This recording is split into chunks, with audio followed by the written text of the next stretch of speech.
Hello everyone.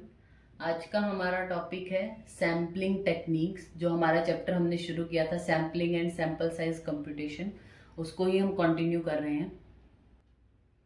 Video को ज़्यादा से ज़्यादा लाइक कीजिए, शेयर कीजिए ताकि किसी दूसरे की भी हेल्प हो सके, और चैनल को सब्सक्राइब ज़रूर कीजिए।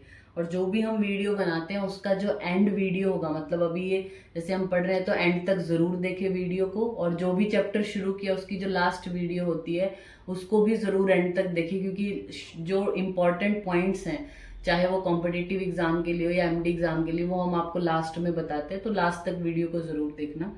तो हम अभी कंटिन्यू करते हैं हमारा topic sampling techniques. Sampling technique मतलब जो आपकी सैम्पलिंग फ्रेम है, जिनको आपने फ्रेम किया हुआ है, उनमें से आपने सैंपल को ड्रॉ करना है। तो सैंपल को ड्रॉ करने के लिए जो आप मेथड अप्लाई करते हो that is sampling techniques, which is of two type. First is non probability sampling, या जिसको नॉन रैंडम भी बोलते हैं, and second type is probability sampling. मैं शॉर्ट में यहाँ पे लिखूंगी प्रोबेबिलिटी सैम्पलिंग या फिर रैंडम सैम्पलिंग। ठीक है। नॉन प्रोबेबिलिटी जो होती है उसके टाइप्स हैं हमारे purposive sampling, restricted sampling, third is convenience sampling, fourth is quota sampling, and last is snowball sampling. जो प्रोबेबिलिटी सैम्पलिंग है, मतलब रैंडम सैम्पलिंग है, ये हमारी दो तरीके की है, सिंपल रैंडम सैम्पलिंग और complex random sampling. Simple random sampling में हमारा लॉटरी मेथड आता है, और सेकंड आता है हमारा table of random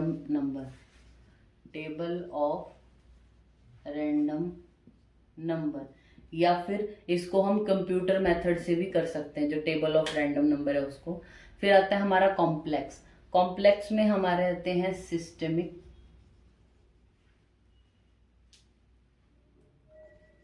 systemic sampling, stratified sampling, उसके अलावा है हमारा मल्टी स्टेज, फिर है हमारा multi phase, and last is cluster.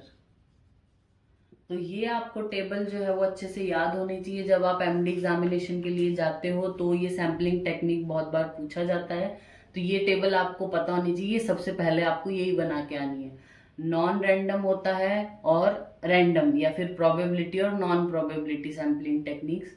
Non probability में purposive, restrictive, convenience, quota, snowball आता है, और रैंडम में हमारा सिंपल और कॉम्प्लेक्स। सिंपल में लॉटरी मेथड या फिर table of random number, complex में systemic, stratified, multi stage, multi phase और क्लस्टर सैम्पलिंग। हम शुरू करते हैं नॉन प्रोबेबिलिटी सैम्पलिंग से, और नॉन रैंडम।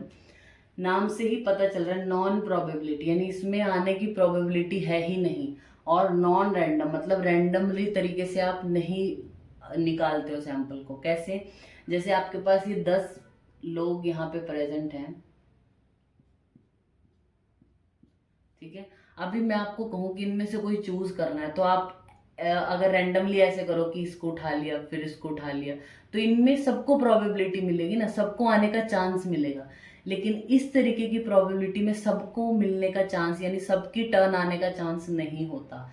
वो होती है हमारी नॉन प्रोबेबिलिटी या फिर नॉन रैंडम। इसको हम पर्पसिव क्यों बोलते हैं? क्योंकि आपको एक स्पेशल पर्पस या अपना प्री डिफाइंड एक ऑब्जेक्टिव पूरा करना होता है। उसके लिए आप कुछ पर्पसफुली बायस करके किसी, जैसे कि ये आपके नोन है और आपके अकॉर्डिंग चलेंगे, तो इन चारों को आपने, इन 3 को उठाया और इन 2 को आप जानते थे, कुछ पर्पस था आपका, उसको फुलफिल करने के लिए आपने पर्पसफुली प्री डिफाइंड एक ऑब्जेक्टिव को कंप्लीट करने के लिए उठा लिया, दैट इज पर्पसिव। दूसरा, आपके नॉन नहीं है या फिर आपका कोई पर्पस नहीं, लेकिन आपने कुछ रिस्ट्रिक्शंस लगा दी कि जैसे कि अभी हम बात करें कि आप कर रहे हो एक क्लिनिकल ट्रायल, आपने शुरू किया है। क्लिनिकल ट्रायल में आप किसके ऊपर कर रहे हो? सपोज करो कि सर्वाइकल स्पॉन्डिलोसिस पे, ठीक है। सर्वाइकल स्पॉन्डिलोसिस पे कर रहे हो, उसके एक्सरे के स्केल होते हैं। मतलब एक्सरे के अकॉर्डिंग कि कितना डीजेनरेटिव चेंजेस है, क्लास 1 2 3 4 तक ऐसा होता है। आपने रिस्ट्रिक्शन लगा दिया कि मैं तो 3 वालों को तो लूंगा ही नहीं, मैं 1 और 2 को लूंगा, जो इन जिनका 1 और 2 ग्रुप में आएंगे, जो ये आपने रिस्ट्रिक्शंस लगा दी कि मैं इनको तो, यानी आपकी स्टडी जो होगी आप तो ये कहोगे कि सर्वाइकल स्पॉन्डिलोसिस पे अच्छा काम करता है, वहां आप डिफाइंड नहीं कर रहे कि 1 और 2 वाले पे अच्छा काम कर रहा है। तो आपने कुछ रिस्ट्रिक्शन, प्री डिफाइंड रिस्ट्रिक्शंस लगा दी हैं, तब आप सैंपल ड्रॉ कर रहे हो, तो वो नॉन प्रोबेबिलिटी में रिस्ट्रिक्टेड टाइप आएगा। तीसरा है कन्वीनियंस, मतलब जब रिसर्चर अपनी कन्वीनियंस के अकॉर्डिंग कुछ भी सैंपल ड्रॉ करता है, वो कन्वीनियंस सैम्पलिंग होती है। Fourth is quota sampling. Quota मतलब जो सैम्पलिंग यूनिट्स हैं उनको पहले ही कुछ प्री डिफाइंड कोटा मिल जाता है। जैसे कि आपने कोई भी, जब आप एग्जामिनेशन देते हो तो उसमें हर किसी का जैसे EWS कोटा होता है, SC कोटा, ST कोटा, इस तरीके से मतलब परसेंटेज कुछ आपको रिलीफ मिलता है ना कि इतने लोगों को इतना परसेंट, ये तो उस तरीके का आपके सैंपल को भी कुछ कोटा ऑलरेडी प्रोवाइड होता है, तो आपके वो सैंपल में आप उसको इंक्लूड कर लेते हो, उसको बोलते हैं हम कोटा सैम्पलिंग। लास्ट है हमारी स्नोबॉल सैम्पलिंग। स्नोबॉल का मतलब क्या है, इसको हम जो है वो दूसरे भी नाम है इसके, चेन प्रोबेबिलिटी भी बोलते हैं, या फिर चेन रेफरल प्रोबेबिलिटी या रेफरल प्रोबेबिलिटी भी बोलते हैं, इसका नाम जरूर याद रखना। स्नोबॉल कैसा, जैसे स्नो की एक बॉल अगर रोल कर रही है तो वो आसपास का स्नो उस पर चिपकता जाता है, मतलब और वो बड़ी होती जाती है। तो उसी तरीके से क्या, एक चेन की फॉर्म में एक रिसर्चर ने क्या किया, जिस जिस सैंपल तक, यानी जिस पॉपुलेशन तक वो खुद नहीं पहुंच सकता, एक रिसर्चर है, कोई एक ऐसी पॉपुलेशन है जिस तक वो खुद नहीं पहुंच सकता, ये रिसर्चर है हमारा। अब उसको कहीं से एक पर्सन मिल गया जो उसको पॉपुलेशन चाहिए उसका, सपोज करो ये उसको जो कोई रेयर केस है, जैसे विल्सन्स डिजीज का केस है, रेयर डिजीज है, उसको इसके ऊपर रिसर्च करनी है, कोई एक सैंपल उसको मिल गया, उसने उसको पकड़ा, वो उसको तो इंक्लूड कर लिया अपनी स्टडी में, साथ में उसको ही बोलता है कि भैया आपकी जैसी बीमारी किसी को हो तो उससे मुझे मिलवाना, या फिर उसको भी करना। अब ये जाके दूसरी जगह, मतलब बी जो है और सी जो है उनको लाके ये भी इसके पास ले आएगा, फिर बी और 2 लोगों को बताएगा इनके बारे में कि भाई वो ऐसी ऐसी कोई रिसर्च कर रहे हैं तो वो उनके पास चलो, सी औरों को बताएगा, फिर वो आगे औरों को बताएंगे, तो एक चेन बनती चली गई है कि एक तक पहुंचना था, वो आगे की चेन बनाते जा रहा है और सारे सैंपल लाते जा रहा है इस रिसर्चर के पास। इस तरीके की जो सैम्पलिंग होती है उसको हम बोलते हैं स्नोबॉल सैम्पलिंग, मतलब रेयर डिजीज में मेनली ये किया जाता है, या फिर जहाँ पे कोई एक स्पेसिफाइड पॉपुलेशन, जैसे प्रोस्टिट्यूशनल एरिया पे कोई रिसर्च करनी है किसी को, वहाँ के वर्कर चाहिए, तो वो अपने आप को इतना तो वो नहीं करते हैं, आपके सामने एक्सपोज नहीं करेंगे, तो एक कोई आपको मिला तो आप औरों को भी वो प्रमोट कर सकता है कि नहीं वो कुछ सर्वे कर रहे हैं, आप उनके पास आइए, तो वो चेन बनती चलेगी, तो वो सब स्नोबॉल सैम्पलिंग में आएगा। अब हम बात करते हैं प्रोबेबिलिटी सैम्पलिंग की, which is also known as random sampling. इसमें है हमारे 2 मेथड, यानी इसमें सभी को चांस मिलेगा। रैंडम सैम्पलिंग में क्या है, ये रैंडम हो रही है, सबको इक्वल चांस मिलता है सैंपल में इंक्लूड होने का। ये 2 तरीके की है, सिंपल रैंडम सैम्पलिंग और कॉम्प्लेक्स। सिंपल नाम से ही पता चल रहा है सिंपल मेथड होता है। फर्स्ट इज लॉटरी मेथड, दूसरा है table of random number. Lottery method में क्या, जैसे आपने सुना होगा कि लॉटरी लग जाती है, या फिर आपने कभी वो गेम भी खेला होगा कि आपके पास एक बॉक्स है, बॉक्स में आपने चिट्स डाल दी, ठीक है, तो इसमें क्या करते हैं, जब आपके पास मतलब आपको बहुत छोटा सैंपल चाहिए, उनके नाम लिखे या उनको एक सीरियल नंबर प्रोवाइड किया सभी को, ये आपके पास 5 लोग हैं ABCDE, और इनमें से हमें 2 ही लोग चाहिए, तो हमने क्या किया, ABCD इनके नाम की जो चिट्स हैं वो यहाँ पे डाल दी इसमें, ठीक है, उसको मिक्स किया और उसमें से 2 चिट निकाली, तो जिसकी भी चिट निकली, अब सभी के पास चांस था ना आने का, जिसकी भी चिट निकली, सपोज इसकी और इसकी निकली, तो ये इंक्लूड कर लिए जाएंगे। वो जो मेथड है that is called lottery method. दूसरा है हमारा टेबल ऑफ रैंडम नंबर। इसमें ऑलरेडी एक रेडीमेड लिस्ट है रैंडम नंबर्स की, एक टेबल बनाई हुई है जिसको हम रैंडम नंबर टेबल बोलते हैं। उसमें से हमने क्या करते हैं, सैंपल ड्रॉ करते हैं, या फिर कंप्यूटर सॉफ्टवेयर भी ये काम करते हैं। मतलब उसमें एक टेबल है जिसका नाम है टिपेट्स टेबल, वो आप देख सकते हो रैंडम सैंपल की। उसमें मैं कुछ पॉइंट्स यहाँ पे बताना चाहूँगी, मतलब कुछ लिखना चाहूँगी। उसकी टेबल में जो नंबर हैं इस तरीके से जैसे लिखे हुए हैं 3408, वो प्रिपेयर्ड है ऑलरेडी, उसमें आप कुछ चेंज ऐसा नहीं कर सकते। इस तरीके से वो टेबल बनी हुई है। और अगर आपको सैंपल ड्रॉ करना है, यानी कितने में कौन कौन से नंबर वाले लोगों को चुनूँ, वो कैसे चुनते हैं मैं आपको यहाँ पे एक बार एग्जांपल दे देती हूँ। सपोज कि आपको एक डॉक्टर को एक सैंपल चाहिए 6 लोगों का, जो 40 पेशेंट उसके पास हैं, 40 पेशेंट उसके पास हैं, और उसको उनमें से 6 ड्रॉ करने हैं, राइट। 40 हैं, यानी ये दो दो नंबर चल रहा है, मतलब ये 2 नंबर है इसमें, 1 और ये 2। तो इस टेबल में क्या करते हैं, 2 ये ले लेते हैं हम, इसके 2 कॉलम ले लेते हैं। 6 लोग ड्रॉ करने, तो जो 40 में से सबको एक एक नंबर प्रोवाइड किया गया, 1 2 3 4 5 6 अप टू 40। फिर उन्होंने क्या किया, इसको उठाया 29, 31 वाले को उठा लिया इस टेबल के अकॉर्डिंग। 72 तो अब होगा नहीं, तो 72 नहीं है तो मतलब ये ले लिया। फिर 34 वाले को उठा लिया, फिर 5 वाले को उठा लिया। इस तरीके से उन्होंने 5 लोगों को इधर से, और 66 हो नहीं सकता, या फिर यहाँ से 8 को ले लिया। समझ रहे हैं आपकी एक जो आपका कॉलम है या रो वाइज उन्होंने क्या किया, 2 नंबर थे। अभी सपोज मैं कहूँ कि एक सैंपल है हमारा 55600, इतने आइटम्स का एक सैंपल है, उसमें से हमें कुछ लोगों को निकालना है। तो कैसे करें उसको, 5560 मतलब कितने पॉइंट्स आगे, 5। तो अब आपको 5 इंक्लूड करने हैं, यानी आपको जो इनमें से जो नंबर सिलेक्ट करना है वो पता है क्या होगा, 29526, यानी ये ले लिया आपने 5, पहला 5 का नंबर, यानी इतने लोगों में से इस नंबर वाला जो होगा उसको उठा लो। फिर 31705, इसको उठा लिया। फिर ये 720, ये वाला नहीं हो सकता तो इसको कट कर दिया। फिर ये 34082, इसको उठा लो। समझ रहे हैं, आपकी जितने नंबर होंगे उतने ही कॉलम आपको लेके वहां पे चलने पड़ेंगे। 40 था तो 2 वाले हमने उठाए थे, ये 5 नंबर वाला है तो 5 चीज़ों को आपको उठा के चलना है। इस तरीके से ये ऑलरेडी प्रिपेयर्ड टेबल है जिसमें से आपको रैंडमली सेलेक्ट करना होता है। और ये कंप्यूटर मेथड से भी हम कर सकते हैं, ठीक है। मतलब कंप्यूटर सॉफ्टवेयर्स हैं बहुत सारे इसके लिए, उसमें आप वैल्यू डालो, उसके हिसाब से आपको रैंडम जो है वो लोग की लिस्ट आ जाती है कि किन किन को आप कितने नंबर वालों को सिलेक्ट करोगे। नेक्स्ट है हमारा कॉम्प्लेक्स मेथड। कॉम्प्लेक्स का मतलब क्या, सिंपल में क्या था, आपने एक ही स्टेप को फॉलो करना था। कॉम्प्लेक्स मेथड में क्या होता है कि यह ऐसा सैम्पलिंग प्लान जिसमें इनिशियल प्रोसीजर में एक से ज़्यादा आप प्रोसीजर को फॉलो कर रहे हो, मतलब सिंपल भी इंक्लूड होते हैं और कुछ और प्रोसीजर भी होते हैं, उसको हम बोलते हैं कॉम्प्लेक्स रैंडम सैम्पलिंग। सबसे पहले उसमें हम बात करेंगे सिस्टमैटिक की, सिस्टमैटिक आएगा, सॉरी,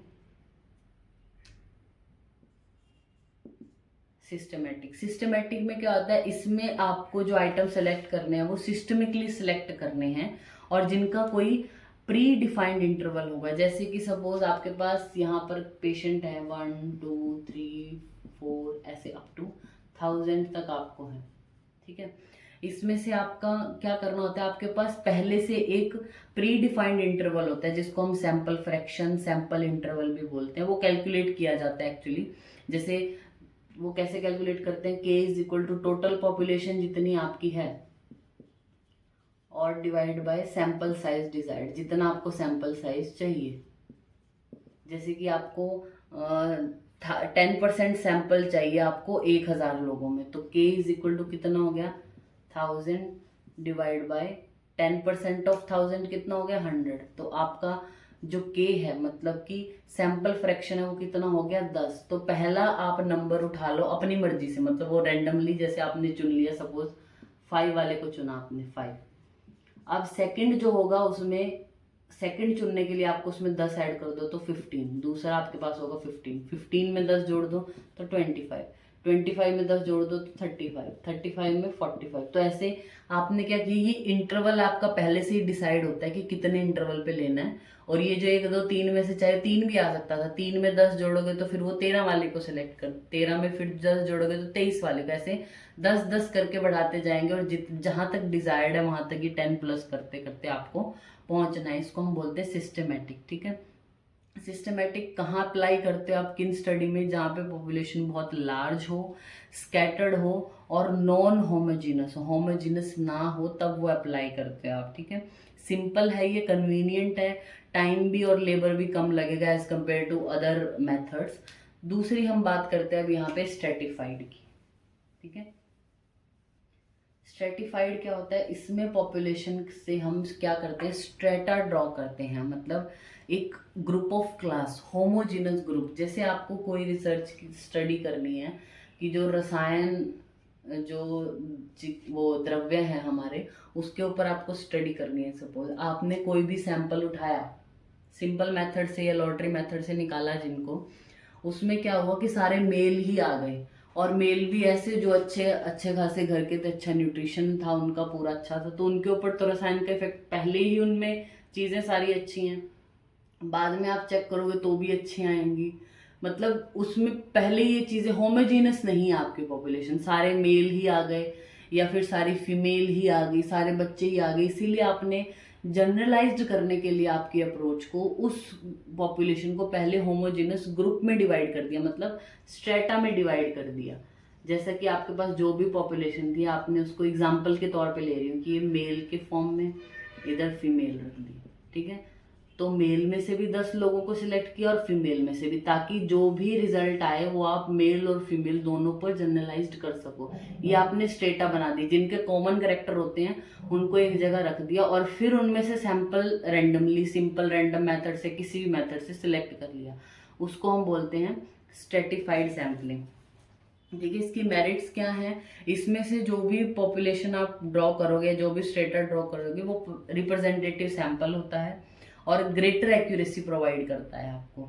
फिर आती है हमारी मल्टी स्टेज, नाम से ही पता चल रहा है मल्टी स्टेज मतलब डिफरेंट स्टेजेस पे, जैसे हम कंट्री को अगर एज अ होल लेके चले या फिर स्टेट के ऊपर आपको कोई एक रिसर्च करनी है, तो उसके डिफरेंट ब्लॉक्स में, डिफरेंट डिस्ट्रिक्ट में, डिफरेंट तालुकाज में आप जाके वहां से सैंपल ड्रॉ करते हो। सपोज आपने जो है वो रिसर्च करनी है हरियाणा में, ठीक है, तो हरियाणा के डिफरेंट जो एक ही उसको एक स्टेट लिया आपने जैसे हरियाणा, तो उसके डिफरेंट जो भी सिटीज डिस्ट्रिक्ट्स हैं उनको ले लिया कि अभी कुरुक्षेत्र डिस्ट्रिक्ट से मैंने, अंबाला डिस्ट्रिक्ट से करना है, ठीक है, रोहतक डिस्ट्रिक्ट से, ये झज्जर, ऐसा आपने इंक्लूड सभी इनको कर लिया, फिर उसके डिवाइडेशन कर लिया आगे कि उसके भी इन शहरों को करना है।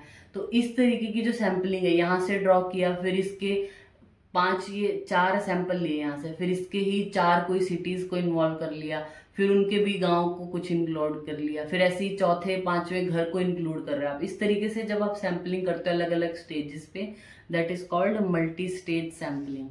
फिर हमारी आती है मल्टी फेज। ठीक है, मल्टी फेज में क्या आएगा, नाम से ही पता चल रहा है, वो क्लिनिकल स्टडी जिसके लिए बहुत सारे डायग्नोस्टिक मेथड होते हैं, तो आप उसको डिफरेंट डिफरेंट फेजेस में भी जो है वो सैंपल ड्रॉ कर सकते हो। जैसे कि अगर हम इसमें एक एग्जांपल लेते हैं ट्यूबरक्लोसिस का, ट्यूबरक्लोसिस के लिए आपको पता है बहुत सारी टेक्निक्स हैं उसको जानने के लिए। ठीक है, हम पेशेंट का क्या करते हैं कि उसका स्पूटम टेस्ट कर सकते हैं, मॉन्टोक्स टेस्ट कर सकते हैं, एक्सरे कर सकते हैं, बहुत सारे टेस्ट हैं आपके पास। तो आपने क्या किया, आपके पास टीबी के बहुत सारे पेशेंट थे, सबसे पहले आपने देखा कि मैं मॉन्टोक्स टेस्ट कराती हूँ, इनिशियल जो है फर्स्ट फेज में आपने मॉन्टोक्स टेस्ट कराया, तो कुछ पेशेंट होंगे जिनका मॉन्टोक्स टेस्ट पॉजिटिव आएगा। ठीक है, तो जिनका पॉजिटिव आया, कुछ लोगों का नेगेटिव, तो जो पॉजिटिव वाले हैं फर्स्ट फेज उन्होंने क्लियर कर लिया, मतलब उनको आपने अपने सैंपल में ले लिया। फिर दूसरे फेज में आपने क्या कराया कि अब मैं उनका क्या कराती हूँ, मॉन्टोक्स टेस्ट तो हो गया, अब मैं चेस्ट एक्सरे कराती हूँ उनका। ठीक है, एक्सरे चेस्ट में भी सबके क्लियर नहीं हो पाएगा कि वो टीबी है या नहीं है, किन्हीं को कम लेवल की होगी, ज्यादा लेवल की होगी, तो जिनको ये नेगेटिव आया, इसमें पता नहीं चला, उनको बाहर निकाल दिया और इसको नेक्स्ट फेज में लेके चले गए, इसमें भी पॉजिटिव फाइंडिंग्स आई तो उनको इंक्लूड कर लिया। फिर आपने और क्या किया, एक्सरे के साथ साथ आप स्पूटम एग्जामिनेशन कराया। अब स्पूटम बहुत सारों को नेगेटिव आया होगा और कुछ को पॉजिटिव आया होगा। तो ये जो पॉजिटिव वाले थे इनको ले लिया आपने। तो क्या किया, अलग अलग फेजेस में, इस फेज में कुछ को एक्सक्लूड कर दिया, कुछ को इस फेज में एक्सक्लूड कर दिया और कुछ को इस फेज में एक्सक्लूड कर लिया। That is called multi phase sampling. ये लेस कॉस्टली होती है और मोर पर्पसफुल होती है। फिर आती है हमारी क्लस्टर सैम्पलिंग। नाम से ही पता चल रहा है, इसमें जो लिस्ट है या सैम्पलिंग फ्रेम्स हैं उनको आपने, जब आपको होमोजेनस ग्रुप नहीं मिल रहा तो हमने क्या किया, क्लस्टर बना दिया। पूरी पॉपुलेशन जो आपके पास है उसको क्लस्टर्स में डिवाइड कर देते हो, ठीक है। फॉर एग्जाम्पल ये आपके पास पॉपुलेशन है, ठीक है। अब आपको नहीं समझ आ रहा कि मैं कैसे उठाऊं इसको, होमोजेनस नहीं है, मेल फीमेल सेक्स के अकॉर्डिंग, किसी चीज़ के अकॉर्डिंग ही होमोजेनस नहीं है। आपने उसको डिफरेंट क्लस्टर में डिवाइड कर दिया, ठीक है। एक क्लस्टर ये है, एक क्लस्टर ये है, एक क्लस्टर यहाँ पे, एक क्लस्टर यहाँ पे और एक क्लस्टर ये। अब क्लस्टर सैम्पलिंग में क्या है कि रैंडमली, सिंपल रैंडम मेथड से कोई भी क्लस्टर को उठा लो। सपोज आपने ये 2 क्लस्टर उठा लिए तो ये आपकी क्या होगी, क्लस्टर सैम्पलिंग, ठीक है। इसके लिए भी हमें क्या होता है, सैम्पलिंग इंटरवल इंक्लूड करना होता है, क्यूमुलेटिव फ्रीक्वेंसी कैलकुलेट करनी होती है। ऐसे ऐसे करके इसको हम फॉर्मूला निकालते हैं, उसके अकॉर्डिंग ही क्लस्टर में डिवाइड, जैसे हमने सिस्टमेटिक के लिए किया था ना कि उसको पहले आपका इंटरवल होता है, इंटरवल में ऐड करते जाते हैं तो उसी को उठाते हैं, उसी तरीके से क्लस्टर का भी वो मेथड है। तो और भी टेक्निक्स हैं हमारे पास, मतलब सैम्पलिंग, जैसे कि रैंडम डिजिट डायलिंग। आपके पास कोई टेलीफोनिक डिटेल्स किसी पेशेंट की है, 1 2 3 लिख के आगे टेलीफोन्स नंबर दिए हैं, आपने रैंडमली किसी को भी कॉल कर लिया तो वो भी रैंडम डिजिटल डायलिंग है। तो जिसको कॉल किया कन्वीनियंस के हिसाब से या रैंडमाइज्ड के हिसाब से जो आया उसको आपने सैंपल में इंक्लूड कर लिया आपने, ठीक है। सिंपल सैम्पलिंग बाय कंप्यूटर भी होती है और सिंपल सैम्पलिंग भी होती है। तो सैम्पलिंग टेक्निक्स अगर हम बोले कि एमडी एग्जामिनेशंस में आता है तो सबसे पहले कि जो पर्टिकुलर एक अच्छा सैंपल पॉपुलेशन से ड्रॉ करना उसको हम सैंपल ड्राइंग बोलते हैं, और जिस मेथड से वो सैंपल ड्रॉ करते हैं that is called sampling techniques. वो 2 तरीके की है, नॉन प्रोबेबिलिटी और नॉन रैंडम जिसको हम बोले, या फिर प्रोबेबिलिटी या फिर रैंडम। नॉन प्रोबेबिलिटी के जो 5 टाइप है वो आपको लिख देने हैं। प्रोबेबिलिटी के जो 2 टाइप है, सिंपल और कॉम्प्लेक्स। सिंपल में जो आते हैं हमारे लॉटरी मेथड या फिर टेबल ऑफ रैंडम नंबर, या फिर उसको कंप्यूटराइज्ड मेथड से भी हम करते हैं। और कॉम्प्लेक्स के जो 5 टाइप है ये आपने ये एक टेबल जैसा फॉर्म में बना देना है, फिर एक एक को डिस्क्राइब करके वहाँ पे आना है। अभी हम अगर बात करें कि जो कॉम्पिटिटिव एग्जाम में है, जैसे अभी जो पीएचडी के एग्जामिनेशन हुआ था ITR में, वहाँ पे ये क्वेश्चन पूछा गया था कि non probability sampling is also known as, options are non random दिया था, कोटा सैम्पलिंग दिया था, पर्पसिव दिया था, रिस्ट्रिक्टिव। ये तो आपको पता होता है, मतलब सब पढ़ ही लेते हैं कि नॉन प्रोबेबिलिटी की ये टाइप है, पर्पसिव भी है, रिस्ट्रिक्टिव भी है, कन्वीनियंस भी है, लेकिन उसका दूसरा नाम नॉन रैंडम है। वो उसके टाइप से आगे पर्पसिव, रिस्ट्रिक्टिव, कन्वीनियंस, कोटा और स्नोबॉल। स्नोबॉल को चेन या चेन रेफरल या फिर रेफरल सैम्पलिंग टेक्निक भी बोलते हैं। तो इनके अगर कोई दूसरे नाम है और कहाँ पे ये अप्लाई होगा, आपको एग्जाम्पल के, जैसे अभी हमने बताया ऐसे नहीं, आपको एग्जाम्पल के तौर पे भी दे सकते हैं कि हम एक गांव में गए, वहाँ पे हमने पूरे गांव को 3 लेन में डिवाइड कर दिया, फिर हमने मतलब ऐसा बोले 10 लेन में डिवाइड कर दिया, फिर 10 लेन में से हमने 3 या 4 को रैंडमली सिलेक्ट किया, तो वो किस तरीके की सैम्पलिंग है, तो क्लस्टर है। या फिर आपने फेजेस, डिजीज का फेजेस बता के बात करेंगे तो आपको एक कंडीशंस दी जाएगी कि आपने ऐसे ऐसे सैंपल ड्रॉ किया तो ये किस तरीके की, तो आपको समझना है। उसको समझने के लिए आपको बेसिक पता होना चाहिए कि सिस्टमेटिक किसको कहते हैं, स्ट्रेटिफाइड किसको कहते हैं, तो ये आपको पता होना चाहिए इनके बारे में। तो ये हमारा चैप्टर खत्म होता है, sampling and sample size computation of Ayurvedic research. Thank you.